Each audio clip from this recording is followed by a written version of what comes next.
എന്താന്ന് ഇപ്പൊ പോണം? എങ്ങോട്ട്? രാവിലെ തന്നെ പത്രം കിട്ടിയപ്പോ ഞാൻ വായിച്ചു. അത് ഓടി വന്നാ ഇതിനുള്ളിൽ ഒന്ന് നോക്കി ആനയെ കൊടുക്കാനുള്ള പരിധം കിട്ടിയ ഉടനെ ഇതേക്ക് ഓടി പോന്നാണ് ഞാൻ. വേഗം പോയി ഷർട്ടിടി.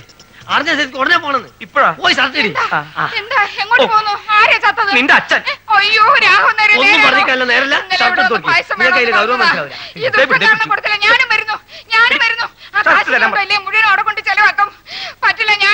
നീ ആരുടെ കാര്യം പറയണേ? നിന്റെ അച്ഛൻ ചത്ത കാര്യമല്ല പറഞ്ഞത്, ആനേനെ വാങ്ങണ കാര്യ. ഇയാളെ ആളെ മറ്റേ നോക്കി